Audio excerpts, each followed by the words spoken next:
Yo, yo, yo. New Hampshire is feeling the burn, baby. Bernie Sanders just won the New Hampshire primary.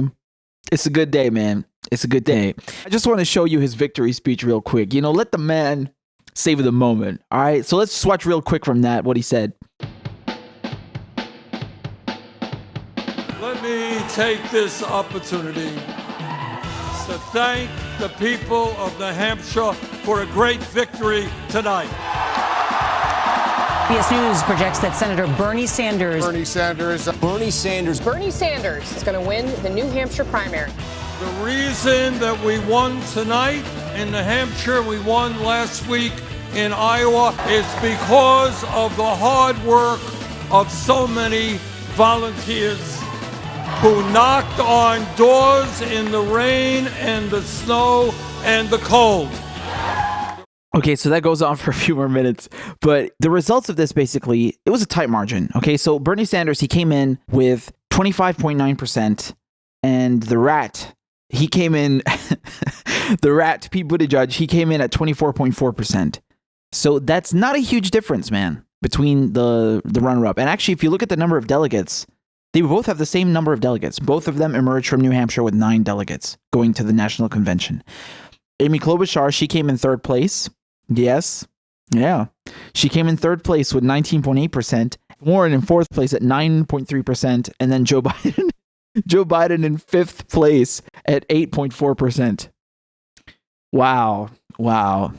As you can tell, voters are going crazy for Joe Biden. I mean, they can't get enough of it. We'll get to Biden in a second. But I'll be honest with you. I'm not really comfortable with the difference between Buttigieg and Sanders.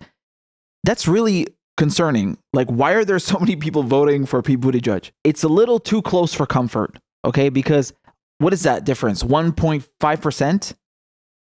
That could have gone either way, man. Okay? That could have gone either way. That's really too close for comfort. Now, Bernie Sanders, if you remember, he was leading by like 15% in New Hampshire. There was such a huge gap between him and Biden, or whether it was Warren or whatever. And that was like, okay, yeah, he's going to win New Hampshire. And I predicted that he would win New Hampshire because he did it also by a landslide in 2016 against Hillary. So I'm glad he won. Okay, we're not going to complain, but it is worrying about Pete Buttigieg. And obviously, you know, Iowa and New Hampshire, these are very white states.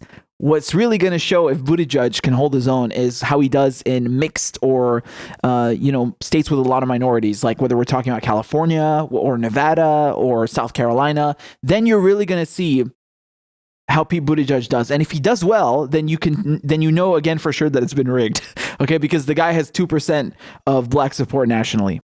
Going to Elizabeth Warren, man, her and Biden, they really got beat. I mean, this is unbelievable. I really wasn't expecting Biden to come in fifth place. If you told me that, I would have been like, nah, come on, man. No way. I would have said Klobuchar is coming in fifth place, maybe. Yeah, sure. But now Biden, you know, the guy, it's so funny. I saw a tweet of him. He's not even in the state. He goes all the way to South Carolina. He skips New Hampshire. He skips Nevada. And he goes to South Carolina, and then he sends he does like a live stream with his supporters telling them, I love New Hampshire, while he's actually in South Carolina.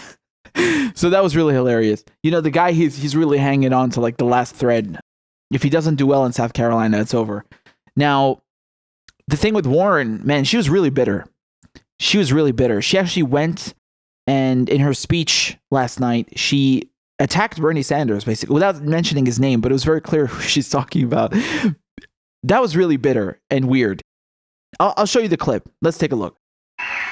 But the fight between factions in our party has taken a sharp turn in recent weeks, with ads mocking other candidates and with supporters of some candidates shouting curses at other Democratic candidates. These harsh tactics might work if you are willing to burn down the rest of the party in order to be the last man standing. They might work if you don't worry about leaving our party and our politics worse off than how you found it. And they might work if you think only you have all the answers and only you are the solution to all our problems. All right, so I don't know who needs to hear this, but screw your party. Okay, the Democratic Party can go to hell. It's as corrupt as it gets. Them and the RNC, but like especially the DNC of how they're trying to subvert Bernie Sanders since 2016, and now they're doing it again. Screw the party, man. It's not about the party. That's what they say to make you fall in line. Shh. Don't say anything. Support the party. Don't make any noise. Don't rock the boat. Support the party. Vote blue no matter who. Don't listen to that. This is really interesting, this clip, because you can really see Elizabeth Warren, her true self coming out, her corporatist establishment self emerging. The veil is lifted. The veneer is coming off. You can really see her for who she is. And it's really ironic how she talks about Democrats launching attacks against each other when just recently she tried to smear Bernie Sanders as a sexist with absolutely no proof and try to take down his entire campaign and legacy. And now she's calling for unity and for everybody to come together. That's really ironic. And I just want to remind you, if this wasn't clear enough, I want to show you another clip of Elizabeth Warren, albeit not this election, but from the last one. I'm with Hillary. For me, this choice is personal. It's about who we are as a people. It's about what kind of a country we want to be. Okay, so never forget on whose side Elizabeth Warren is. At the end of the day, when the chips have fallen, she will always be on the establishment side. Make no mistake. If you can't see that, you will one day. Now, it's very interesting how she's getting more desperate the more it becomes apparent that her campaign is done for. Hasn't she learned anything that these attacks will not fare well on Bernie Sanders?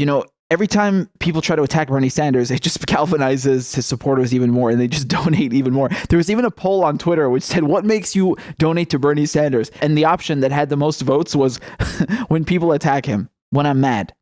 So I don't know what strategy she thinks she's doing here, but it's very clear that her and Joe Biden, it's over. If that wasn't already clear enough. I think the way the race is shaping up now, it's really going to be Buttigieg and Sanders. And I don't say that just because Buttigieg did well in Iowa and New Hampshire, regrettably so, but also because if he has all these people working for him behind the scenes, well, you can tell who the establishment wants. Now, of course, the mainstream media, they just can't stand Bernie doing well. So even when he does win, they have to talk about the runner-up. They have to talk about who's in third place. And you can't make this up. On MSNBC, they literally said that if you add up Amy Klobuchar and Pete Buttigieg, then they are in first place.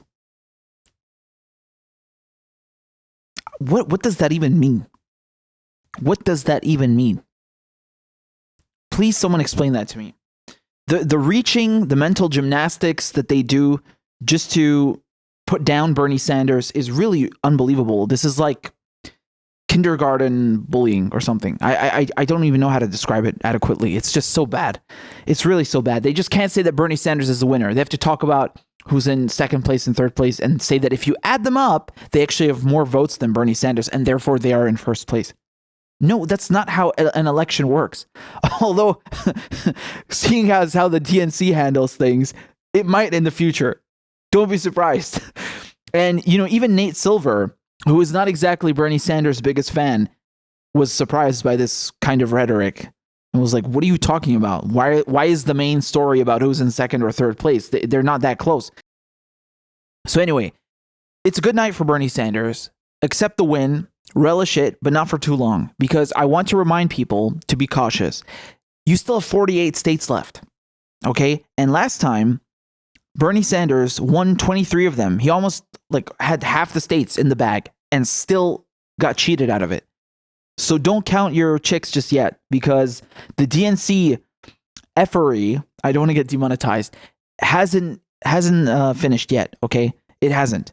Now they say that in Nevada they're not going to use that app, the shadow app that they used in Iowa. Again, that doesn't mean they won't cheat or that they can't rig it somehow. They did it in 2016, if you guys remember, and people were rioting. So don't be happy just yet. Okay, the nomination isn't in the bag. And even if Bernie Sanders gets the nomination, you can expect the mainstream media to keep attacking him. They won't stop, man. Don't be happy until you see Bernie Sanders in the White House, okay? Just be cautious. That's all I'm saying. Just be cautious. You can't trust these people, man. You can't trust the DNC. You cannot trust the establishment. Now, for Nevada, I'm not going to call it, man. I don't know if Bernie Sanders is going to win it. I hope he will. I know he has a lot of support in Nevada. And about South Carolina, I don't know, man. I'm not going to call these. What I predicted before was that he might win Iowa and he will New Hampshire. He will win New Hampshire. So I'm glad I was right on those. And it exceeded my expectations that he actually won in Iowa too. So that's good. And the only reason I say this is because you have such a large field. You have a fractured field because there's 9+ candidates running, whatever it is now. I can't keep count anymore. Can you guys keep count? Yang has dropped out now. Michael Bennett, Deval Patrick, honestly, all of them can drop out. Just leave Bernie Sanders in this, all right? Even if Bernie Sanders was the only one running in the primary, they would still rig it. I'm serious. That's how corrupt the DNC is. I swear to God, man. So anyway, let's be happy about this, and we'll see what happens in the next primaries.